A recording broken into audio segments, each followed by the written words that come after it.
57센트의 기적이라고 하는 이야기가 있습니다. 이 57센트는 뭐 한국 돈으로 환산하게 되면 한 600원 정도, 700원 정도 하는 그런 돈이 되겠죠. 오래전에 미국 필라델피아시의 외진 곳에 조그마한 예배당이 하나 있었고, 그 조그마한 예배당에서는 예배가 진행되고 있었는데 어른 중심의 예배가 진행되고 있었어요. 안타까운 것은 공간이 너무 좁고 협소하기 때문에 어린아이들까지 예배할 수 있는 그런 공간이 되지 못했었나 봐요. 그래서 어린아이들한테는 예배드리고 싶을 때 번호표를 나눠줘서 줄을 서가지고 이렇게 하는 수 없이 예배를 순번에 따서 드리기도 하고 못 드리기도 하고 어떨 때는 한 달 만에 드리기도 하고 순번제로 그렇게 진행되는 있는 그때에 어느 작은 여자의 소녀가 있었는데 예배를 드리고 싶은데 번호표를 받고 나서 한 2, 3주 주일을 그냥 보내고 있었죠. 그러면서 마음의 소원은 예배 드리고 싶다라고 하는데 병약해서 알아 누워 있었어요. 또 집안도 가난했기 때문에 제대로 치료받지 못하고 그만 그 안타깝게 인생을 마감 지었을 때에 가족들이 살펴보게 되니까 머리맡에 유서가 한 장 있었고 그리고 유서 옆에 57센트가 있었어요. 목사님이 장례할 때 그 유서를 많은 사람들에게 읽어줍니다. 이런 내용이에요. 목사님, 저는 교회 가고 싶었으나 예배실이 너무 좁아 자리 나기를 기다리는 아이입니다. 제가 먹고 싶은 것 사 먹지 않고 모은 돈을 드리니 이 돈으로 큰 예배당을 지어 모든 어린이들이 함께 예배드릴 수 있도록 해주세요 라는 간절한 소망인데 57센트가 같이 있었죠. 장례식에서 이 이야기가 전해지게 되자 많은 하객들 그리고 성도님들이 은혜를 받고 주머니를 열어서 헌금하기를 시작하게 되었어요. 결국은 모아지는 헌금으로 아름다운 교육관이 지어져서 어린이들이 마음껏 예배할 수 있는 공간이 마련됐다라고 하는 이야기가 있고, 그 이야기는 거기서 끝나는 것이 아니고 그 여자아이가 치료받지 못하고 병약해서 생을 마감졌잖아요. 안타깝게 생각했던 사람들이 힘을 모아서 병원을 건립해서 선한 사마리아인 병원이라고 해서 극빈자들, 노숙자들을 무료로 치료하는 그런 병원이 설립되게 되었어요. 그리고 그 교회가 나중에는 그 유명한 미국의 템플 교회로 세계적으로 알려지게 되었고요. 그리고 템플 교회하고 함께 세워진 것이 템플 대학교예요. 이 모든 것이 다 그 조그마한 헌금이었던 57센트, 생을 마감 짓고 있었던 한 소녀에 의해서 그 영향력 때문에 발생하게 된 일이라고 하는 것이죠. 우리 예수님께서도 성경 말씀에 이렇게 기록하셨죠. 요한복음 12장 24절, 내가 진실로 진실로 너에게 이르노니 한 알의 밀알이 땅에 떨어져 죽지 아니하면 한 알 그대로 있고 죽으면 많은 열매를 맺느니라. 여러분, 한 알의 밀알 되시길 바랍니다. 이 한 알의 밀알은 우리 예수 그리스도의 예표예요. 예수님께서 밀알에 대해서 땅에 떨어져 십자가에서 죽으심으로 수많은 사람들이 구원 얻고, 지금도 그 영향력가에 예수 그리스도를 믿고 영접하는 자는 영생국 구원을 얻잖아요. 마찬가지로 예수 믿는 우리도 주님의 능력을 받아 하나님의 교회를 봉사하고 직분에 감당할 때 희생의 결단으로 또한 목숨을 거는 결단으로 섬기게 되면 수많은 열매가 맺어지는 것이에요. 그런데 뭐 미국 얘기를 잠시 잠깐 들려줬지만 우리나라에도 미랄처럼 헌신하신 분들이 많이 있고 역사를 이신 분들이 너무나 많이 있어요. 우리가 구역장 권찰 필독서를 읽다가 보면 우리나라에서도 인물이 있잖아요. 우리가 얼마 전에 읽었던 대유그룹 최우승 그 장로님에 대한 이야기를 잘 알고 계시죠. 근데 그분이 책을 낸 책이 죽기가 뜻하란데 새롭게 최근에 나온 책이 주와 함께하라 라고 하는 2탄이 나왔고, 그분이 장로님이셨는데 지금은 목사님이 되셨어요. 그리고 언젠가 일간지였던 조선일보에도, 뭐 국민일보는 간혹가다 이런 신앙 얘기가 잘 나오지만 일간지는 힘들거든요. 일간지에 나온 이야기가 교회 100개를 짓는 그날까지 꿈 이뤄가는 꿈같은 인생, 이런 제목으로 최의승 장로 때에 그 이야기가 소개된 적이 있습니다. 그분의 이야기 가운데 이 100개회를 짓는 꿈이 그분의 말에 의하면 이렇게 해서 생겨났대요. 보령에 하나밖에 없던 우리 교회를 다시 짓는데 당시엔 교인들이 몇 년씩 걸려 돌 하나, 벽돌 한 장씩 모아서 지었습니다. 할아버지 때로부터 3대째 신앙생활을 하던 저로서는 어린 마음에 세상에서 가장 어려운 일이자 보람 있는 일이 교회 짓는 것이라고 하는 생각이 들었죠. 하면서 첫 번째 그 어린 시절의 꿈을 꾸기로서는 교회 하나 짓기도 힘든 것을 봐오면서 나는 은혜를 받아서 100개의 교회를 져서 하나님께 드리겠다. 뭐 어떤 신물 앞에서 그런 것이나 혼자 개인의 신과 물질로 100개의 교회를 하나님께 봉헌하겠다는 것이 첫 번째 꿈이었어요. 그리고 가난하게 자랐기 때문에 두 번째 꿈은 사장님이 되는 것이 두 번째 꿈이었어요. 공부를 마음대로 못 해봤기 때문에 대학교 교수가 되는 것이 세 번째 꿈이었어요. 상황으로 보게 되면 이루어질 게 아무것도 없으나 그는 하나님께 기도했고 그 꿈이 어떻게 이루어졌는지를 들어보시길 바랍니다. 그가 가난한 농촌에서 자라나서 6남매 가운데 장남으로 그 꿈이 이루어지기 쉽지는 아니하였지만 1984년도에 경제학 박사가 되고 그 해에 대우 아메리카의 사장에 오르게 돼서 첫 번째 꿈이 이루어지게 되죠. 2001년도에 겸임 교수가 됨으로써 그 두 번째 꿈이 이루어지게 되죠. 그리고 교회를 100개를 건축하는 꿈은 1999년도부터 하나 둘씩 이루어지기 시작하게 되는데 1985년도에 그분이 창업을 하고요. 창업한 지 5년 뒤에 1990년도에 스리랑카에 선교를 갔다가 첫 번째 교회를 져서 하나님께 봉헌하게 되는데 주변의 타지에서 이방인이 와서 건축을 짓고 특별히 불교 나라에서 교회를 지니까 핍박이 이만저만이 아닌데 5년 동안에 그 핍박을 이겨나가면서 15개의 봉헌을 하나님께 해드렸다라고 하는 것이에요. 그 뒤에서도 그는 특별히 연휴를 이용하게 되는데 설하고 추석 때 가족과 함께 지내는 것이 보통 한국 사람들이 하는 일인데 추석과 설 연휴 때에는 긴 연휴니까 이때 교회 짓기 좋다라고 해서 돈을 싸들고 가서 외국에 나서 교회를 짓기를 시작했다라고 하는 것이에요. 그래서 2년 전 기준으로 98개의 교회가 봉헌됐대요. 그리고 지금 2년 후가 지나갔으니까 아마 2개 정도 교회 더 적겠죠. 그분의 세 가지 모든 꿈 같은 그 소원들이 주 안에서 다 이루어졌어요. 여러분 주 안에서 꿈을 꾸시는 은혜 있길 바랍니다. 그리고 다 이게 어찌 보면은 교회를 지어주는 일이 자기 개인의 인생이 아니고 하나님의 영광을 위해서 많은 사람들을 구원하는 데 위해서 쓰임을 받는 일이잖아요. 이왕이면 하나님의 일의 꿈을 꾸시고 그 일에 헌신하시고 일생을 바치시는 은혜가 있기를 바랍니다. 이분이 회사를 운영하시면서 홍수가 나가지고 회사가 공장이 다 잠기고 불에 나가지고 공장이 다 전수됐던 적도 있어요. 부도 위기가 있어가지고 회사가 물질로 쩔쩔맬 때가 있었어요. 그때도 이 꿈은 접지 않고 계속해서 실행해 나갔고, 그리고 한 번은 분으로 날만한 그런 위경에 있게 됐을 때 회사가 완전히 망하기 직전인데도 불구하고 적금을 떼가지고 회사에 집어넣은 것이 아니라 추수감사 예물로 하나님께 드렸어요. 이런 믿음 때문에 하나님께 그 믿음을 보시고 은혜와 복을 쏟아부어 주시니까 꿈이 성취되는 거죠. 근데 그는 고백해요. 어머니 김유당 권사님의 믿음 교육이 자기의 인생에 큰 힘이 됐다고. 그 어머님은 웨슬레 수산나의 고백처럼 그 웨슬레 어머니가 웨슬레를 교훈시켰던 것처럼 똑같은 교훈을 그에게 줬대요. 첫 번째, 주일 성수를 잘 해라. 그리고 본계에서 하도록 해라.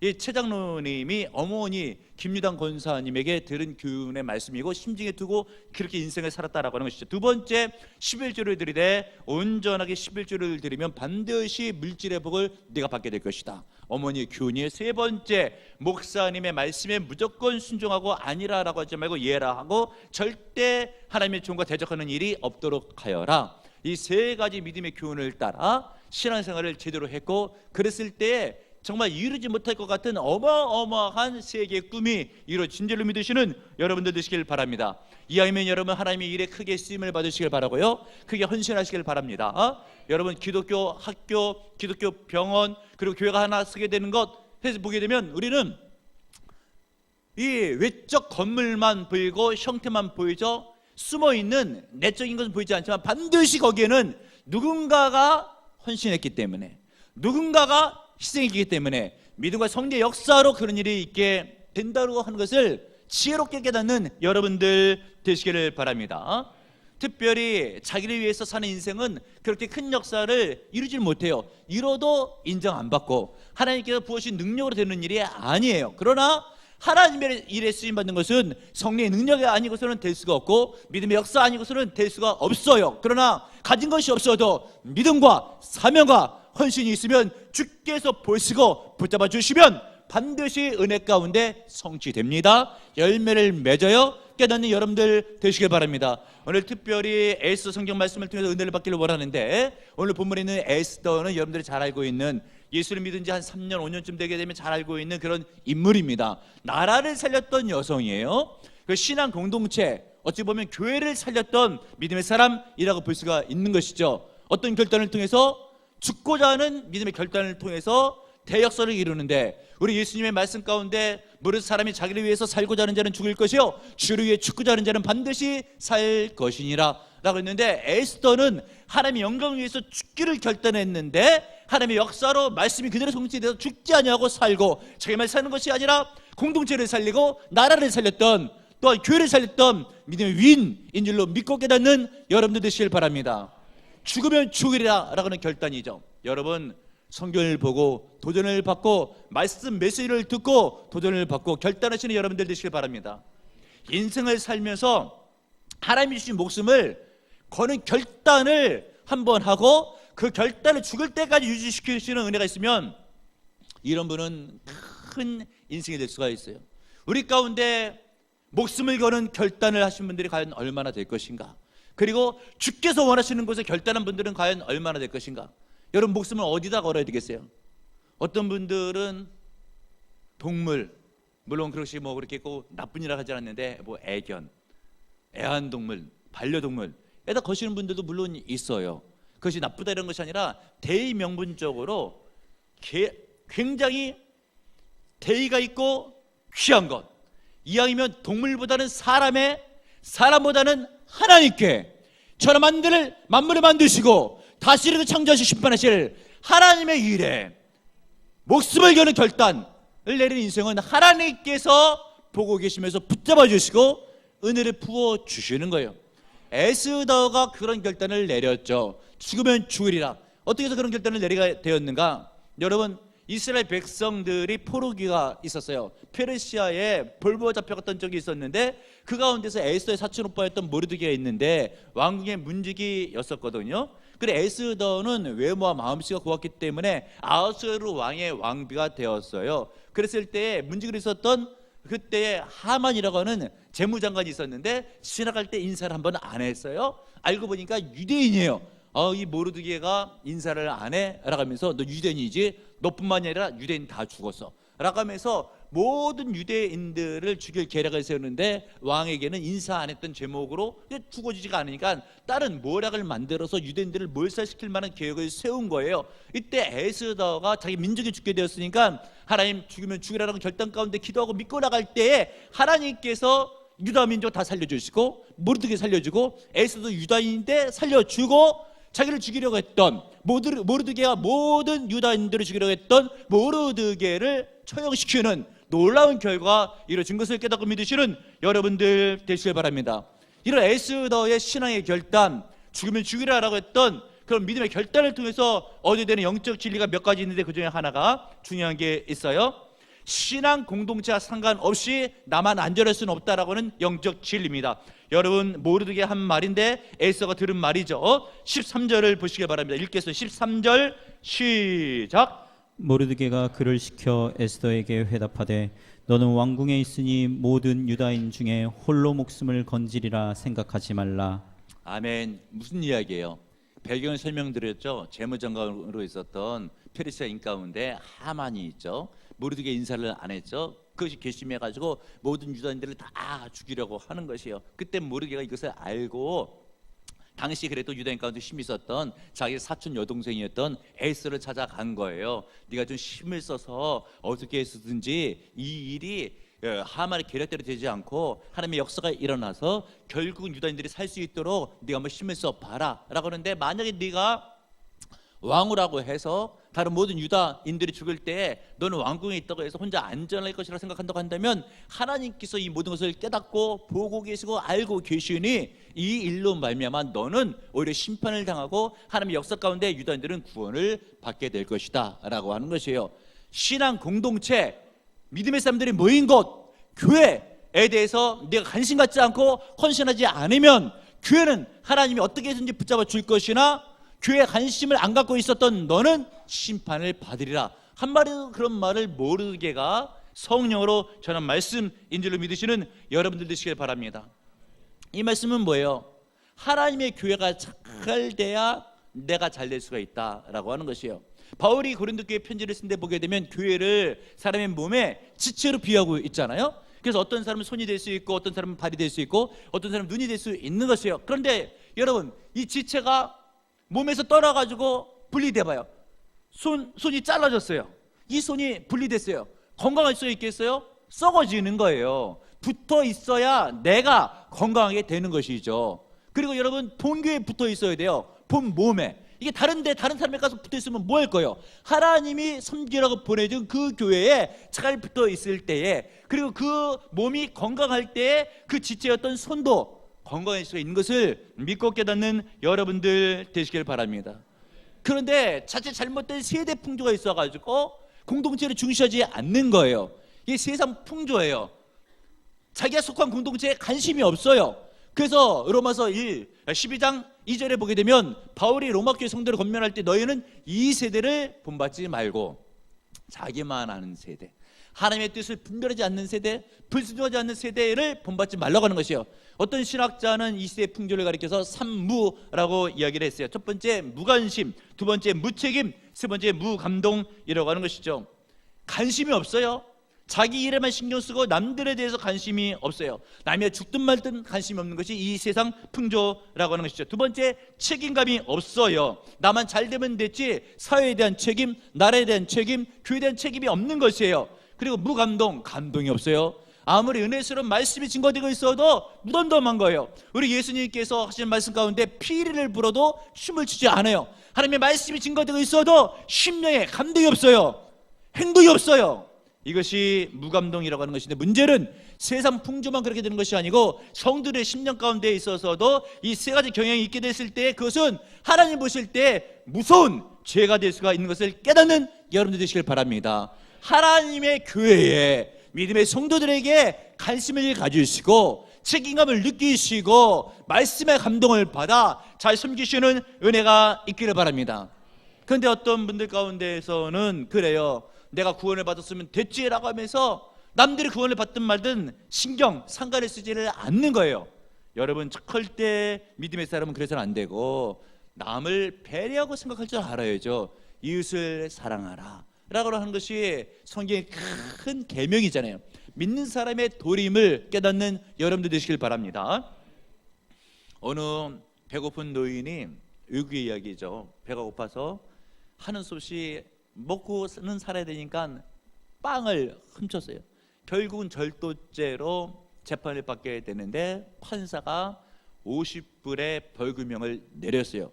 그러면서 하는 이야기가, 물론 이 노인이 범죄했지만 이 범죄에 대한 책임은 이 노인에게만 있는 것이 아니라 나에게도 있고 여러분에게도 있습니다. 이 사람이 배고파 할 때 우리는 배불리 먹었습니다. 이 사람이 배고파 할 때 우리는 도와준 바가 없습니다. 그러므로 나의 책임도 있습니다. 벌금 50불 가운데 20불은 제가 내겠습니다. 감동되시는 분들은 동참해 주시길 바랍니다 라고 하면서 모자를 돌릴 때에 배신분들 가운데 하나 둘씩 도움을 줘가지고 200불이 모아지게 되었대요. 그래서 노인에게 갖다 주었죠. 그래서 노인이 200불 가운데 그때 50불을 벌금으로 내고 150불로 잠시 먹거리를 먹을 수 있게 큰 도움을 받았다라고 하는 것이에요. 마땅히 예수 믿는 사람은 남이 어려울 때 도와줄 줄 알아야 되는 것이에요. 우리 예수님의 말씀에 마태복음 25장에 보면 마지막 끝날 심판 때에 이런 일이 있게 될 거라고 하면서 우리 예수님께서 의인의 무리에게 하시는 말씀이, 너희들은 내가 병들었을 때 찾아보았고 내가 목마를 때 마실 것을 주었고 내가 입을 것이 없었을 때 옷을 입혔느니라 라고 할 때, 도대체 우리 예수님, 내가 언제 예수님께 그렇게 해준 적이 있습니까? 라고 물을 때에 어려운 자, 즉 이 작은 자에게 한 것이 곧 나에 대해서 한 것이니라 라는 것을 믿으시는 여러분들 되시길 바랍니다. 특별히 성경에 보게 되면 불신자보다 믿는 자에게 더 그렇게 할지니라 라고 기록되고 있어요. 교회 성도들을 돕고 살펴보는 것, 예수님께 한 것이고, 그때 주님께서 심판하실 때에 칭찬하신다, 상급으로 갚아주신다 것을 믿으시는 여러분들 되시기를 바랍니다. 그러나 주변에서 뭐 죽든 말든 나랑 상관없다라고 할 때는 13절에 있는 말씀에 보게 되면 모르드게가 한 이야기잖아요. 성령의 말씀이에요. 모르드게가 그를 시켜 에스에게 회답하되 너는 왕궁에 있으니 모든 유대인들 중에 홀로 목숨을 건지리라 생각하지 말라. 홀로 공동체와 더불어서 혼자 안전하겠다라고 하는 것은 잘못된 생각이니 교회를 생각하고 또한 때를 따라 관심을 갖고 협력하고 돕는 여러분들 되시길 바랍니다. 또 에스더의 믿음의 결단, 죽으면 죽이라라고 했던 그 나라와 민족을 위해서 신앙 공동체를 위해서 결단했던 그 믿음을 통해서 받아야 되는 영적 진리는 무엇인가? 마땅히 해야 될 일을 하지 않을 때 심판이 있다고 하는 것이에요. 14절을 보세요. 읽겠습니다. 14절 시작. 이때 내가 만일 잠잠하여 말이 없으면 유다인은 다른 데로 말미암아 노임과 구원을 얻으려니와 너와 내 아버지 집은 멸망하리라. 내가 왕후의 자리를 얻은 것이 이때를 위함이 아닌지 누가 알겠느냐 하니. 아멘. 모르드게 보였을 때에는 당시에 자기 사촌 여동생이었던 에스더가 좀 힘이 있어요. 그러니까 신앙 공동체 유다인들이 어려울 때에 네가 힘을 쓰는 것이 하나님 볼 때도 맞는 거예요. 근데 만약에 힘을 쓰지 아니하면 하나님께서 반드시 너를 그냥 두지 않고 심판하시겠다라고 하는 메시지인 것이에요. 여러분 무엇이겠습니까? 신앙 공동체에 마땅히 내가 해야 될 일을 하지 않고 봉사를 하지 않고 직분을 감당하지 않으면 내가 뭐 그렇게 큰 잘못을 하는 것 같지 않아도 주님께서 보실 때에는 심판거리가 될 수 있는 것을 믿으시는 여러분들 되시고요, 신비가 어려운 사람들을 돕고 특별히 교회의 직분을 감당하시는 필요를 따라 헌신하시는 여러분들 되시길 바랍니다. 그런데 세상 풍조는 절대 그러지 않는다니까요. 필요한 것이 있어서 누가 좀 도와주면 그 사람에게는 얼마나 힘이 돼요. 근데 여러분 나 몰라라라고 하는 그런 풍조가 너무 만연되어 있어요. 언젠가 VJ 특공대라고 하는 프로에서 잠깐 본 그런 내용이 기억이 나는데 어느 남편이 혈액형이 아주 특이해요. RH-A형 1000명 가운데 서너 명만 갖고 있는데 혈소판이 잘못돼가지고 모든 피를 다 빼내고 그 피를 받아야만 살 수가 있는 거예요. 아내가 그 피를 구하라고 해도 병원에서도 없어요. 그 혈액형을 만나기가 어려워요. 그러면서 이제 표말에다가 그 혈액형을 써가지고 시내에 나가서 많은 사람들이 있는 데서 외치면서 도와달라고 남편이 죽게 생각했다고 하고 하면서 외치면은 보는 것이 아니라 무서워서 다 피해 도망간대요. 다 피해 도망가.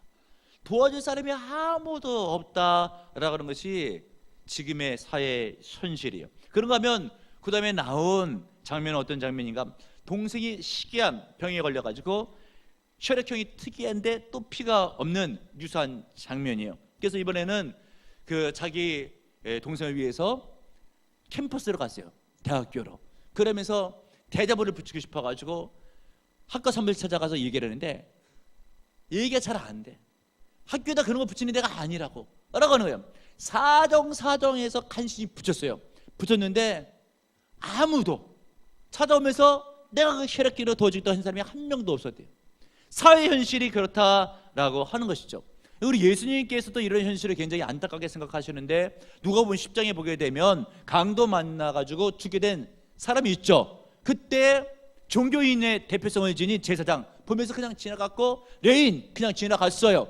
근데 종교인이 아니었던 이방인과 비슷했던 선한 사마리아인이라고 지칭되고 있던 그 사람, 그것도 실은 있는 것도 아니에요. 예수님께서 가정하에 만들어낸 그냥 가상 인물이에요. 예어로 쓴 것이죠. 그가 도와주고 갔다고 하면서 진정 강도 만난 자의 이웃은 과연 누구이겠는가라고 하면서 그런 이웃은 아무리 찾아보려고 해도 드물고 없다라고 하는 것이에요.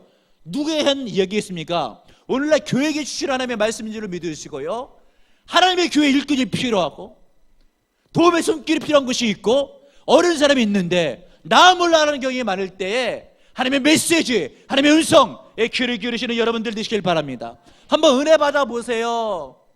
해야 될 일이 얼마나 많이 있는가. 한 번은 제 친구가, 제가 전도에서 은혜를 받고 예수 믿은 친구인데 은혜 받고 나서 얼마 되지 않아서 영안이 열린 거예요. 사람들이 보여요. 구원받지 않는 세상 사람들이 막 몸은 가고 있는데 영혼은 어디로 가야 될지 몰라서 방황하고 있대요. 빨리 가서 복음을 증거해서 전도해서 구원해 줘야죠. 그런데 그럴 사람이 없어요.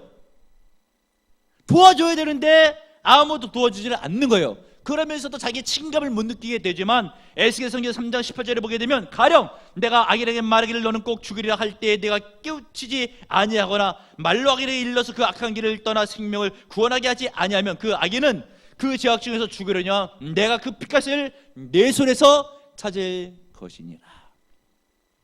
주변에 예수 안 믿고 누가 지옥 갔어요? 그 예수 안 믿는 죄로 죄 때문에 지옥에 간 건 할 수 없어요. 그냥 간 거예요. 그러면 나는 지옥 안 갔으니 괜찮은가? 라고 할 때 너 그 옆에 있으면서도 왜 전도 안 했냐? 그 피는 네 손에서 내가 찾을 것이다. 엄중한 심판일 것을 말씀해 주고 있는 거예요. 이런 의미에서 방황하는 영혼들을 위해서 내가 복음을 증거한 적이 있는가? 믿음이 없는 어린 자녀들, 교회 오면 어린이들에게 말씀을 증거하기 위해서, 사랑으로 보듬어 주기 위해서 교사로 자원해서 헌신한 적은 있는가? 구역에서 훈련받고 권찰로 구역장으로 쓰임받는데 자원한 적은 있는가? 한번 깊이 생각해 보세요. 14절에 있는 상반절에 있는 말씀을 기억하시고, 이때 내가 만일 잠잠하여 말이 없으면 유다인은 다른 데로 말미암아 노임과 구원을 얻으려니와. 무슨 이야기예요? 하나님의 백성과 하나님의 교회는 어떤 방법을 써서를 하나님께서 반드시 붙잡아줘서 신앙 공동체는 문제가 없으려니와 뭐예요? 무관심했고 도움의 손길이 필요한 곳에 도움을 주지 않았던 너는 너와 네 아비의 집은 멸망하리라 라고 하는 것이 성경 말씀이잖아요. 여러분, 성경의 말씀이 예수 그리스도를 주로 영접해서 믿으면 구원 얻는다, 이것만 성경 말씀이 아니고, 이것만 중요한 말씀이 아니고, 이것도 동등한 하나님의 말씀인 줄로 믿으시는 여러분들 되시길 바랍니다. 14절 다시 한번 읽겠습니다. 14절 큰 목소리로 시작. 이때 내가 만일 잠잠하여 말이 없으면 유다인은 다른 데로 말미암아 노임과 구원을 얻으려니와 너와 내 아버지 집은 멸망하리라. 아멘. 굉장히 중요한 말씀이에요. 너와 내 아버지 집은 멸망하리라. 왜 죽게 되는가에 대해서 말씀해 줬잖아요. 여러분, 이런 이야기 있습니다. 프랑스가 독일에 의해서 어려움을 당할 때에 레이스탕트 저항 운동을 할 때 일이었어요. 그때 레이스탕트라고 하는 저항 운동가들이 있었죠. 거의 전쟁이 끝나간 무렵 가운데에 한 젊은이가 저항 운동하는 사람들에게 붙잡혔어요. 그리고 사형을 당할 직전에 있었죠. 근데 그 젊은이가 하소연을 하는 거예요. 나는 나치에 협력한 적이 없다. 그리고 나라를 배반한 적도 없다. 나는 억울하다. 나를 왜 죽이려고 하는가? 그때 저항운동했던 사람 가운데 한 사람이 손을 들고 이야기할 때, 물론 당신은 그렇게 했겠지만 그 당신은 우리가 저항운동할 때, 나라를 위해서 애국할 때 당신은 뭘 했는가? 아무것도 안 했지 않는가? 그것이 당신의 죄라고 이야기를 했다고 하는 거예요. 여러분, 하나님의 교회에 보게 되면 우리 이렇게 예배를 드리고 봉사를 하고 차량이 돌아가고 주차 봉사를 하고 수방이 돌아가고 그렇게 되잖아요. 어떤 분은 맨 처음에 와가지고 그래요. 교회 있는 사람들은 다 착하니까 휴지하나 안 떨어져서 깨끗하다 라고 생각했는데, 나중에 알고 봤더니 깨끗한 이유는 누군가가 청소를 했기 때문에 깨끗한 것이지 착해서 깨끗한 것은 아니다는 것을 1년 정도 지나니까 깨달아졌다고 하는 것이에요. 처음엔 잘 모르죠, 어떻게 교회가 돌아가는지. 1년 몸담고 보니까 그렇게 교회가 돌아간다라고 하는 거예요. 그러면서 나도 교회가 필요한 곳에 쓰임을 받아야 되겠다 라고 하면서 나와서 청소하고 봉사하고 하는 게 영광을 돌린다고 하는 거예요. 뭔가 필요한 곳에 봉사를 하고 도움을 주는 것이 주께서 보실 때 옳은 것이지, 나하고 무관하고 나를 혜택만 받으면 된다, 믿음의 사람이 꼭 그러면 하나님 보실 때에 어떻게 했습니까? 부족하죠. 이왕이면 주님 보실 때에 귀한 성도로 남을 좀 돕고 배려하고 협력하고 섬기시는 여러분들 되시길 바랍니다. 물론 뭐 그렇게 안 한다고 해서 주변에 누가 그러지 않아요. 그리고 1년 미만 되신 분들은 아무것도 몰라요. 처음에 와서도 저도 고등학교 1학년 때 교회 다닐 때는 무슨 봉사 같은 것도 몰랐죠. 도움을 받는 거예요. 나중에 믿음의 철이 들다가 보니까 누군가가 또 무임으로 믿음으로 봉사했던 것을 혜택을 받고 있었던 것이죠. 처음에는 몰라요. 그리고 교회만 와도 다 반가워하고 예배만 드려도 큰 거 한 것 같은 칭찬을 받아요. 괜찮아요. 뭐 1년 정도 괜찮죠. 근데 예수를 믿고 막 5년 되고 10년 되고 계속 그렇게 다니게 되면 주님께서 그걸 어떻게 보시겠어요? 너도 좀 봉사해라, 이제는 알지 않냐 라고 깨달음을 주는 것이죠. 심중에 두시는 여러분들 되시길 바랍니다. 그리고 예수의 결단을 통해서 배우는 영적 진리는 무엇인가?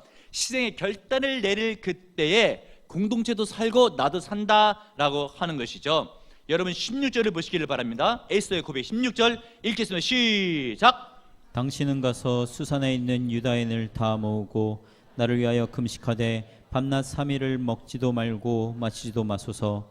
나도 나의 시녀와 더불어 이렇게 금식한 후에 규례를 어기고 왕에게 나아가리니 죽으면 죽으리이다 하니라. 아멘. 에스더의 결단, 죽으면 죽으리라. 우리 주님의 말씀에 뭐라고 되어 있어요? 무릇 자기를 위해서 살고자 하는 자는 죽을 것이요 주를 위해 죽고자 하는 자는 살 것이니라. 이 말씀을 비춰보면 에스더가 죽을 것 같아요, 살 것 같아요? 살죠. 주를 위해 죽고자 했기 때문에 사는 거예요. 할렐루야. 믿으시는 여러분들 되시길 바랍니다. 따라하겠습니다. 죽으면 죽으리라. 크게 죽으면 죽으리라. 그런데 실은 죽으면 안 돼요. 힘들어도 안 돼요. 아파도 안 돼요. 욕먹어도 안 돼요. 무슨 역사를 일으켰어요? 죽으면 죽으리라. 따라하겠습니다. 죽으면 죽으리라. 한두 명 남아있는 것 같으네. 죽으면 안 돼요. 힘들어도 안 돼요. 욕먹어도 안 돼요. 이런 마음은 예수 그리스도의 십자가에 못 박고, 여러분 말씀드린 것처럼 죽으려고 해도 잘 안 죽어져요. 제가 목회에 목숨을 걸고 죽어라 목회하는데 아직도 멀쩡하게 살아있어요. 웬만해서 죽어지질 않아요.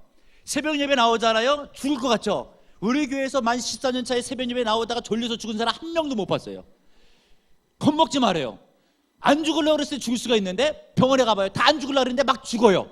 근데 나는 막 죽으려고 그랬는데 아직도 죽질 않아요. 애써 죽으려고 그랬는데 안 죽어요. 주를 위해 죽고자 하는데 살아요. 따라하겠습니다. 죽으면 죽으리라. 잘 안 죽어요. 할렐루야.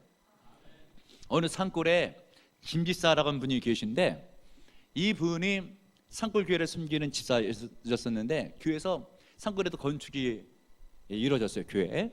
근데 건축이 어려운 시골이니까 잘 안 되잖아요. 이 건축을 하다가 힘들고 어려우니까 담임 목사도 도망갔어요. 처음에는 중지자들이 하나둘씩 도망가다가 담임 목사도 도망갔어요. 벽체가 올라갔다가 말고 지붕도 안 덮어졌어요. 그런데 김 지사님 혼자 남았어요. 하나님, 이 성전이 건축되어야 된다고, 어떻게든 봉헌되어야 된다고 혼자 사명감을 가진 거예요.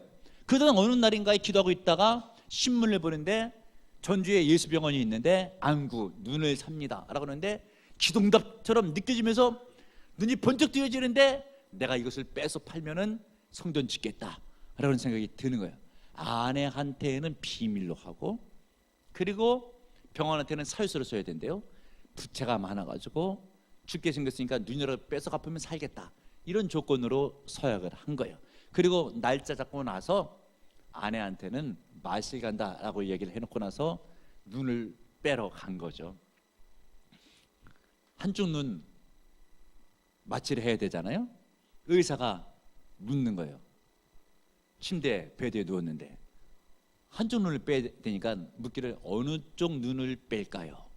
물을 때에 그분이 자기도 모르게 대답한다고 나온 것이, 이양 받치려거든 오른쪽 것을 받쳐야죠. 아니, 서약하고 다른 얘기가 나온 거예요. 의사도 깜짝 놀라가지고, 아니 받치다니요? 따라갈 때 한없이 없이 모든 사연을 이야기한 거예요. 예수 믿는 병원이니까 의사도 믿음이 있죠. 눈을 차마 못 뺀 거죠. 그래서 의사가 사연을 얘기했고, 병원에 의사협회에 얘기를 해가지고 모금이 돼가지고 그 교회가 완성이 됐대요. 그리고 하나님의 은혜로 그분은 목사가 돼서 미국에서 목회를 하고 있대요. 할렐루야. 주를 위해서 눈을 빼고자 하는데 빼어지질 않는 거예요. 에스더 주를 위해서 죽으려고 했는데 죽어지질 않는 거예요. 여러분, 이런 결단이 역사를 일으켜요. 그리고 에스더의 결단을 보세요. 우리가 배워야 될 점이 있는데 16절을 보세요. 읽겠습니다. 16절 시작. 당신은 가서 수산에 있는 유다인을 다 모으고 나를 위하여 금식하되 밤낮 3일을 먹지도 말고 마시지도 마소서.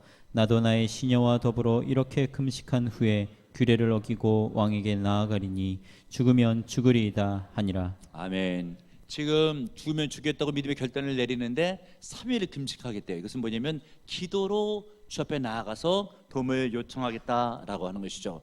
결국 믿음의 기도가 역사를 일으켜서 오히려 하만이 죽고 유다인들이 살고 본인도 살게 된 줄을 믿으시는 여러분들 되시길 바랍니다. 특별히 공동체를 위한 기도였잖아요. 민족을 살려 주시옵소서. 교회를 살려 주시옵소서 목숨을 걸고 금식하고 기도할 때에 그런 기도를 주님께서 받아주신 거예요. 여러분 창세기 보면 18장에 아브라함의 기도가 나와요. 소돔과 고물성을 놓고 기도하죠. 하나님께서 멸망을 시키려고 해요. 그런데 6번에 걸쳐서 이 성을 사여달라고 기도하고 있는데 그 성에는 죄인들만 득실거리고 있어요. 근데 아브라함의 기도가 왜 위대한가? 라고 했을 때 의인을 위해서 살리기 위한 기도가 아니고 죄인인데도 살려달라고 기도했기 때문에 아브라함의 믿음이 귀한 거예요. 우리 예수님의 본을 보세요. 로마서 5장 7절에 있는 말씀에 의인을 위해 죽는 자가 쉽지 않고 선인을 위하여 용감히 죽는 자가 혹 있거냐. 우리가 아직 죄인 됐을 때 그리스도께서 우리를 위해 죽으심으로 하나님께 우리에 대한 자기 사랑을 확증하셨느니라. 우리 주님께서 십자가 위에 못 박혀 돌아가셨대요.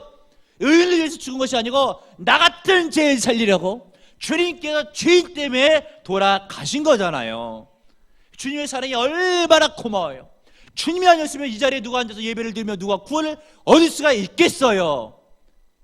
아브라함이 소돔과 고모라를 위해서 기도할 때에 의인을 살리려고 했던 것이 아니잖아요. 죄인의 무리를 살려보려고 애를 썼던 것이잖아요. 이런 의미에서 여러분들은 죄인을 위한 것은 둘째치고 구원받은 성도가 있는 교회를 위해서 무엇을 하고 있는가? 어떤 기도를 하고 있는가? 에스더는 결단하며 죽으면 죽이라 라고 목숨까지 바치잖아요. 그때 하나님께서 그 기도를 들으시고 응답해 주시잖아요. 여러분 상황이 어려워도 기도는 역사를 일으켜요. 내가 힘이 부족해도 기도는 역사를 일으켜요. 서울의 강동구 변두리에 조그맣지만 아름다운 예배당이 하나 잘 서 있는데 사연이 있는 교회예요. 그 교회가 서기 전에는 거기 다 판자촌들이었어요. 그 교회도 판자로 진 교회였어요. 무허가로. 서울시에서 아파트를 지려고 철거 명령이 내려서 다 떠나서야만 하는 그때에 예배당 무너지면 어디서 예배를 드려요? 성도들이 이것을 놓고 기도하지만 때가 돼도 할 수 없어요. 철거반들 다 왔어. 옆에 있는 판자진들 다 포크레인으로 다 부수고 할 때 교회당도 일주일 전부터 못 들어가게 다 못질해놨죠. 근데 어떻게 할머니 한 분이 자기가 개구멍을 펴놓고 이 교회가 무너서는 안 된다 라고 하는 사명감을 가지고 그 안에 들어가서 기도하는 건데 철거민들이 포크레인을 갖고 부시는데도 그냥 끝까지 생명 걸고 기도만 하고 있어요. 어떻게 보면 좀 무식해 보이고 지혜가 없어 보이지만은 어떻게 있든 기도를 한번 하나님의 은혜 가운데 교회를 살려보겠다라고 하는 그런 마음이 있는 거죠. 그런데 포크레인 기사는 그걸 알지 못하잖아요. 지붕부터 부시고 하는데도 할머니는 그냥 기도하는데 포크레인으로 팍 퍼서 올리는데 올라올 때 보니까 할머니 하반신이 잘려나가가지고 상반신만 끌려 올라오는데 포크레인 기사가 그걸 보더니 기절했어. 근데 불행중 다행인 것이 보니까 하반신이 끊어진 것이 아니고 흙더미에 묻혀가지고 상반신만 보이게 올라온 거죠. 그래도 이것이 사회적인 큰 문제가 될 수가 있고 신문에 한번 나가게 되면 서울시 뭐가 되겠어요? 그랬을 때에 시에서 할 수 없이 종교부지 하나 마련해서 또 헌금이 아니고 시에서 그 교회 예배당을 잘 지어줬다고 하는 간증이 있어요. 할머니의 기도죠. 이 예배당이 무너지면은 우리는 어디서 예배를 드려요? 목사님이 목숨 바쳐 목회하는 목회 터전인데 이 예배당이 없으면 어디서 목회를 하세요? 라고 하면서 울며 기도할 때 할머니가 무슨 돈이 있어요? 생명 바쳐 기도할 때에 하나님 살아계시니 그 기도를 들으시고 역사해 주실 때에 더 아름다운 예배당이 봉헌되었다라고 하는 거죠. 오늘 성경 본문을 보세요. 하만이 유대인들 다 죽이려고 하죠. 기회 없어요. 그러나 에스더가 죽으면 죽이라 결단 내리고 3일을 금식하고 기도할 때 하나님께서 길을 여시니까 그 하만이 처형당하고 민족이 살고 에스더가 살고 신앙 공동체가 복되잖아요. 여러분 믿음의 결단이 중요해요. 신앙생활은 생명을 거는 거예요. 하나님 위해서 뭔가 실행하는 거예요. 드려지는 거예요.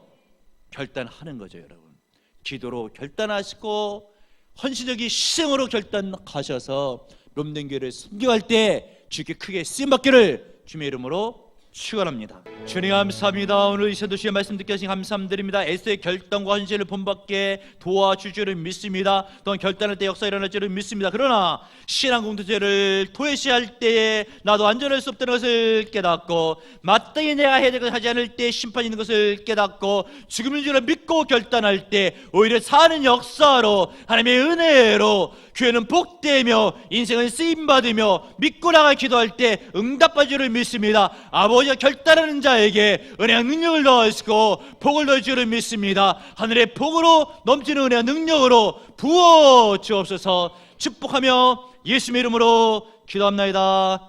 아멘.